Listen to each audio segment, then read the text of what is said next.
ଆଜିର ପ୍ରଥମ ପ୍ରଶ୍ନ, ସୁଭାଷ ଚନ୍ଦ୍ର ବୋଷ କେବେ ଜନ୍ମଗ୍ରହଣ କରିଥିଲେ? ଉତ୍ତର 1897 ମସିହା ଜାନୁଆରୀ 23 ତାରିଖରେ। ପରବର୍ତ୍ତୀ ପ୍ରଶ୍ନ, ସୁଭାଷ ଚନ୍ଦ୍ର ବୋଷ କେଉଁଠାରେ ଜନ୍ମଗ୍ରହଣ କରିଥିଲେ? ଉତ୍ତର କଟକର ଓଡ଼ିଆ ବଜାରଠାରେ ସେ ଜନ୍ମଗ୍ରହଣ କରିଥିଲେ। ପରବର୍ତ୍ତୀ ପ୍ରଶ୍ନ, ସୁଭାଷ ବୋଷ କେଉଁ ନାମରେ ମଧ୍ୟ ପରିଚିତ ଥିଲେ? ଉତ୍ତର ନେତାଜୀ ନାମରେ ମଧ୍ୟ ସେ ପରିଚିତ ଥିଲେ। ପରବର୍ତ୍ତୀ ପ୍ରଶ୍ନ, ନେତାଜୀ ସୁଭାଷ ଚନ୍ଦ୍ର ବୋଷଙ୍କ ପିତାଙ୍କ ନାମ କ'ଣ ଥିଲା? ଉତ୍ତର ଜାନକୀନାଥ ବୋଷ। ପରବର୍ତ୍ତୀ ପ୍ରଶ୍ନ, ନେତାଜୀ ସୁଭାଷ ଚନ୍ଦ୍ର ବୋଷଙ୍କ ମାତାଙ୍କ ନାମ କ'ଣ ଥିଲା? ଉତ୍ତର ପ୍ରଭାବତୀ ବୋଷ। ପରବର୍ତ୍ତୀ ପ୍ରଶ୍ନ,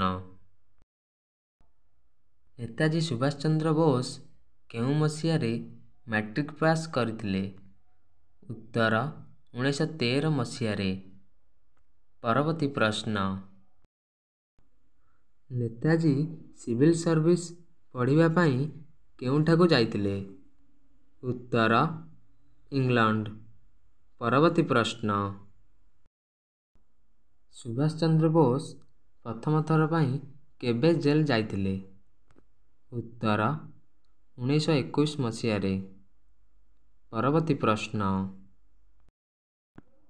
ସୁଭାଷ ଚନ୍ଦ୍ର ବୋଷ କେବେ ମୃତ୍ୟୁବରଣ କରିଥିଲେ? ଉତ୍ତର 1945 ମସିହା ଅଗଷ୍ଟ 18ରେ। ପରବର୍ତ୍ତୀ ପ୍ରଶ୍ନ,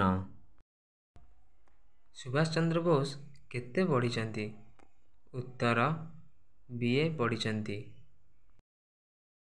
ଯଦି ଭିଡ଼ିଓଟି ଆପଣମାନଙ୍କୁ ଭଲ ଲାଗିଛି ତାହେଲେ ଲାଇକ୍, ସେୟାର, ସବସ୍କ୍ରାଇବ୍ କରିବେ।